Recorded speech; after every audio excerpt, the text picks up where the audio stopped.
अस्सलाम वालेकुम students, welcome to my YouTube channel easy solutions of mathematics. आज के वीडियो से हम लोग नेक्स्ट डिस्ट्रीब्यूशन अपनी स्टार्ट करवा रहे हैं विच इज़ एफ डिस्ट्रीब्यूशन। और ये भी एक बहुत इंपॉर्टेंट डिस्ट्रीब्यूशन है और इससे रिलेटेड क्वेश्चन भी पेपर्स में बहुत ज़्यादा आ चुके हैं। सबसे पहले हम लोग एफ डिस्ट्रीब्यूशन में जो डिस्कस करने जा रहे हैं वो है एफ डिस्ट्रीब्यूशन का PDF, यानी प्रोबेबिलिटी डेंसिटी फंक्शन, यानी इसका जो जनरल फार्मूला होता है एफ डिस्ट्रीब्यूशन का, उसको PDF ही बल्कि कहेंगे उसे हम। Let S²1 and S²2 be the unbiased, इसके अंदर अनबायस्ड यूज़ हो रहा है। Estimate variances of two random samples के वेरिएंसेस यूज़ हो रहे हैं, जैसे आप देख रहे हैं कि स्मॉल s हैं दोनों ही। Of sizes n1 and n2 drawn from the normal population with the same variations and then the ratio। अच्छा जी, अब f का जो फॉर्मूला था जब न्यूमेरिकली वैल्यू निकालते हैं तो वो ये यूज़ करते हैं ना हम, तो इसको उन्होंने इसको फर्दर PDF निकालने के लिए यूज़ करना है। May be written as.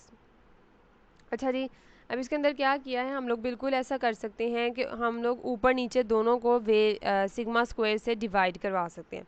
अगर इस पूरे को आप लोग सॉल्व करें तो ये वाली चीज़ डिवीजन में है तो ये इन्वर्ट हो जाएगी। अगर हम इसे मल्टीप्लिकेशन में कन्वर्ट करेंगे तो सिग्मा सिग्मा से कैंसिल हो जाएगा, तो ये वाली चीज़ जो है इसके इक्वल आ गई। अब इसके अंदर उन्होंने क्या किया है नेक्स्ट, अब नेक्स्ट ये वाली चीज़ किस तरह से बनी है इसको फ़िलहाल आप छोड़ दें, लेकिन आप ये चीज़ देखें सबसे पहले।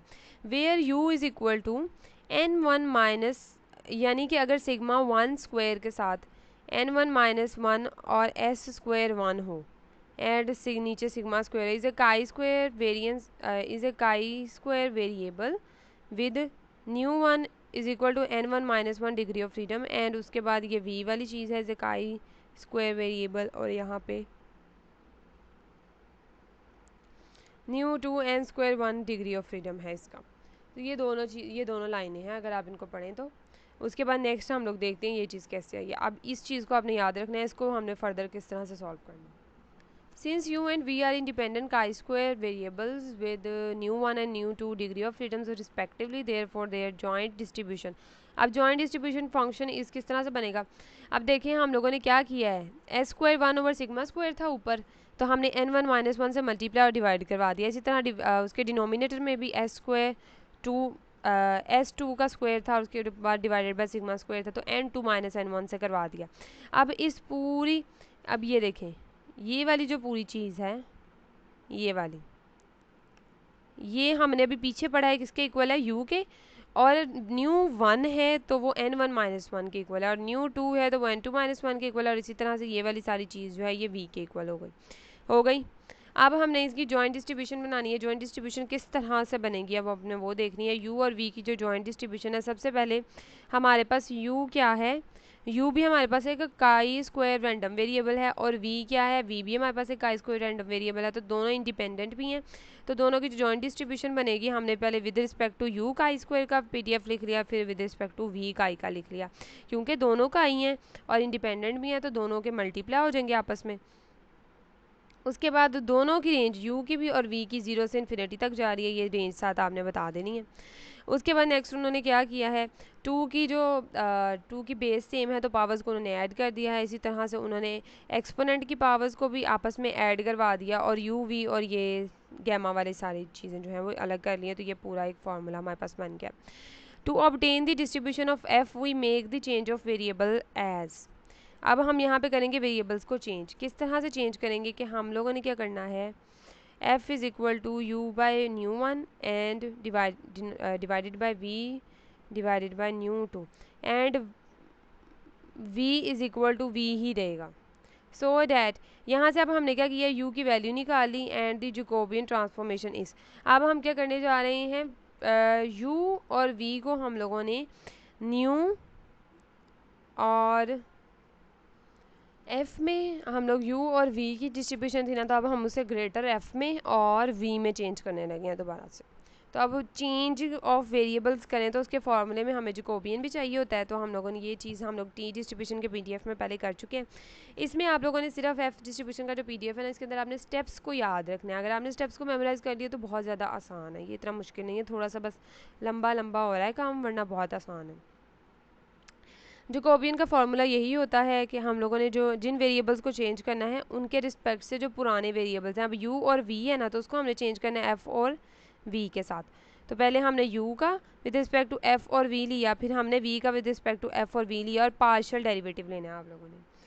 अच्छा जी, जो हमने u निकाला है ये उसका विद रिस्पेक्ट टू जब हमने f पार्शियल डेरिवेटिव लिया तो f का 1 हो गया, बाकी सारी ये चीज़ बच गई। इसी तरह से u का हमने विद रिस्पेक्ट टू v लिया तो हमारे पास ये बच गया। इसी तरह v का विद रिस्पेक्ट टू f लिया 0, तो v का विद रिस्पेक्ट टू v लिया तो हमारे पास क्या आ गया, 1 आ गया। नाउ अब हमने इसको सॉल्व किया, ये मल्टीप्लाई हो गया, ये 0 हो गया, तो ये जैकोबियन हमारे पास v into new 1 over new 2 आ जाना। तो डिफ्रेंशिएट आप लोगों ने खुद से करना है, न्यू और v को आपने मिक्स नहीं करना वरना एग्जामिनर को बिल्कुल नहीं पता चलेगा हुआ क्या है यहाँ पे। तो नेक्स्ट हमने क्या करना है, ये जो हमारा गिवन अब चेंज ऑफ वेरिएबल का फॉर्मूला मैंने लिखा था जब टी की डिस्ट्रीब्यूशन करवाई थी, अगर आपने वो वीडियो देखी उसमें आपको पता होगा। अच्छा जी, अब u से v है इज़ इक्वल टू, अब हमने क्या करना है, जितना pdf था इसके अंदर जो u की जगह पे हम हमारी वैल्यू निकली है हमने वो पुट करनी है।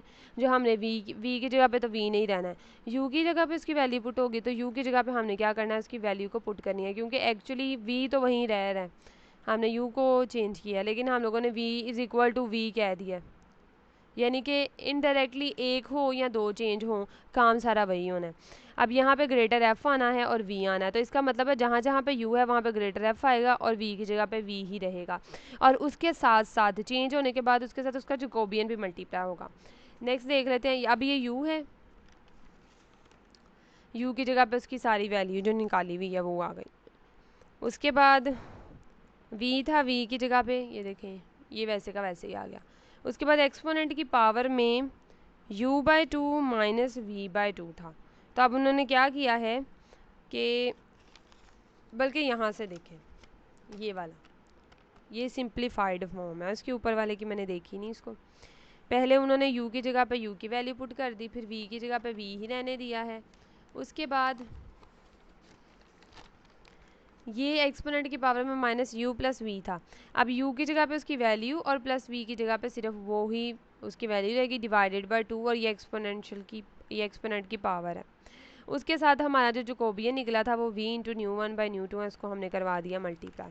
नेक्स्ट क्या है, f of greater f, limit क्या है उसकी 0 से इन्फिनिटी, ये फार्मूला जो हमने पहले भी लगाया था उस फार्मूले को हम लोगों ने अब यानी कि हम लोगों ने क्या करना है, इसके ऊपर एक तरह से इंटेग्रल अप्लाई कर देना। ये फार्मूला हम लोगों ने अप्लाई कर लेना है, F of F is equal to 0 से इन्फिनिटी लिमिट लगाई हमने इस पूरे के ऊपर, एफ ऑफ एफ वी के ऊपर लिमिट लगी है, इस पूरे के ऊपर हमने लगा दी विद रिस्पेक्ट टू वी। अब ये भी कांस्टेंट, इसमें सिर्फ जो v था ना, v वाला हमने v की जो पावर थी, v की पावर न्यू 1 बाई 2 माइनस 1 बन गई थी, उसको हमने इधर निकाल लिया। यहाँ पे भी v की पावर न्यू 2 बाई 2 माइनस 1 थी, उसको भी हम लोग इधर ले आए। नेक्स्ट यहाँ से जो हमारे पास न्यू 1 न्यू 2 और f थे वो कांस्टेंट थे, हमने उनको बाहर निकाल लिया। उसके बाद यहाँ पे ये वाला भी कांस्टेंट था, 2 वाला भी, और गैमा वाली दोनों वैल्यूज़ भी कांस्टेंट थी, यानी कि ये जो रिलेटेड टू v हैं वैल्यूज़ सिर्फ हमने उनको इधर रहने दिया है, f वगैरह बाकी सबको ले गए हैं क्योंकि integral with respect to v है। अब एक v यहाँ से निकला, एक v ये था, और जो हमारे पास नेक्स्ट v था ना वो जैकोबियन का v था। तो जब इन दोनों के पावर्स को ऐड करेंगे ना, इस v के ऊपर पावर है न्यू 1 बाई 2 माइनस 1 और इसमें new 2 divided by 2 minus 1 minus 2 हो जाने थे पावर में, लेकिन क्योंकि एक v इधर भी है और इसकी पावर प्लस 1 है तो इस वजह से एक कम हो के हमारे पास तो ये वाली चीज़ बन गई। उसके बाद नेक्स्ट हम लोग क्या करते हैं, जब सारी चीज़ें हम लोग अलग कर लेते हैं जैसे पहले हम लोगों ने किया था, अलग करने के बाद हम लोग एक्सपोनेंट की जो पावर होती है उसके अंदर जो वैल्यू पड़ी होती है उसको हम लेट कर लेते हैं, यानी कि ये चीज़ पड़ी है तो उसको हमने y is equal to this पूरा का पूरा उठा के हमने उसको यहाँ पे लेट कर दिया। अब यहाँ से हमने v की वैल्यू निकाल दी, इन्वर्स फॉर्म में निकल आई, और अब हमने इसका डिफरेंशियल dv निकाल लिया। नेक्स्ट हम लोग क्या करना है, then after simplification we get, अब हमने इसके अंदर वैल्यूज़ को किया पुट। अच्छा, ये सिंप्लीफिकेशन करने के बाद डायरेक्ट है, सिंप्लीफिकेशन भी तो बतानी है ना, तो ये जो ब्लैक से मैंने सारा काम किया है ये है simplification. v is equal to this value पूरी, तो हमने v की जगह पे ये पूरी वैल्यू को पुट कर दिया और उसकी पावर ऊपर लगा दी। ये v की जगह पे मैंने पूरी वैल्यू इनवर्स समेत पुट की और उसके बाद उसके ऊपर ये वैल्यू लगा दी। उसके बाद नेक्स्ट हम लोगों ने कहाँ पे वैल्यू पुट करनी थी, dv की जगह पे वैल्यू पुट होनी थी, तो dv की जगह पे ये सारा इंटेग्रल डिफरेंशियल वाली वैल्यू पुट होनी थी, तो ये सारी हो गई और एक्सपोनेंट की पावर में आराम से y आ गया। नेक्स्ट क्या करना था हम लोगों ने, अब इसके अंदर भी क्या है,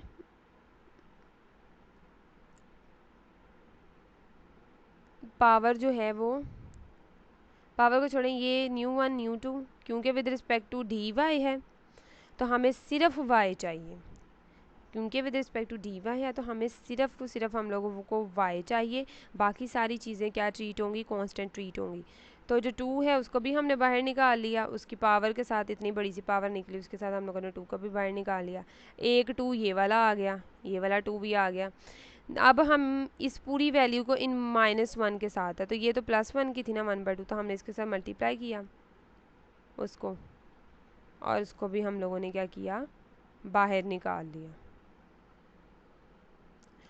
अब ये देखें एक चीज़, सबसे पहले मैं दोबारा बताती हूँ आपको, 2 की पावर इतनी ज़्यादा थी पूरी, क्योंकि होल ब्रैकेट में है, तो ये पूरी पावर के साथ हम लोगों ने क्या किया, 2 को भी बाहर निकाल लिया, निकल आया 2 बाहर। उसके बाद हम लोगों ने एक 2 ये वाला निकाल लिया, इधर ये भी निकल आया। नेक्स्ट हम लोगों ने क्या किया,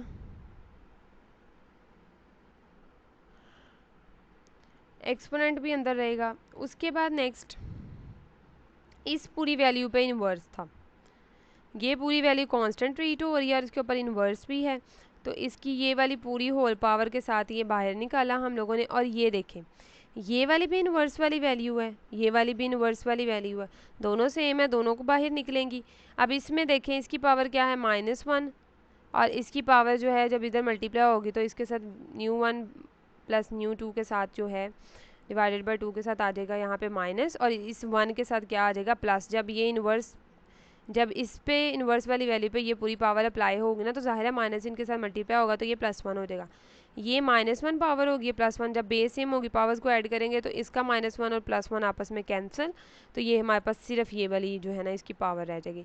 ये आप लोग अपने हाथ से करेंगे तो आप लोगों को प्रॉपर तरीके से समझ आएगी कि असल में हुआ क्या है इसके अंदर। उसके बाद यहाँ पे EY और ये जो इंटेग्रल हमारे पास रह गया है, अब इस पर सेम वही गैमा की वैल्यू का लगेगा कि जो वेरिएबल की पावर में चीज़ पड़ी होती है, गैमा न्यू1 प्लस न्यू2 डिवाइडेड बाय 2 -1 साथ +1 वाला फार्मूला लगेगा इसके अंदर, यानी गैमा n+1 वाला फार्मूला लगेगा इसके ऊपर। तो यहाँ पे अब जब गैमा के अंदर ये चीज़ पूरी आ जाएगी -1, तो उसके +1 के साथ कैंसिल हो के तो हमारे पास जो गैमा में वैल्यू बचेगी वो होगी न्यू1 प्लस न्यू2 divided by 2 and this is the simplified form of F distribution PDF। तो यहाँ पे हमारा एफ डिस्ट्रीब्यूशन का PDF हो गया है कंप्लीट। नेक्स्ट वीडियो में इंशाल्लाह next we will discuss the mean and variance and mode, जितने भी होंगे नेक्स्ट वीडियो में हम लोग इंशाल्लाह वो डिस्कस करेंगे, और बहुत ज़्यादा इम्पोर्टेंट हैं। ये जो देखें मीन ऑफ एफ डिस्ट्रीब्यूशन जो है पास्ट पेपर 2020 में ये आ चुका है और बहुत ज़्यादा इंपॉर्टेंट है। इंशाल्लाह ये नेक्स्ट वीडियो में मैं आप लोगों को करवाऊंगी। अगर आप मेरे चैनल पे नए हैं, चैनल सब्सक्राइब नहीं किया तो प्लीज़ चैनल को सब्सक्राइब करें, वीडियो को लाइक करें और अपने फ्रेंड्स के साथ ज़्यादा से ज़्यादा मेरी वीडियो को शेयर करें। Thank you so much.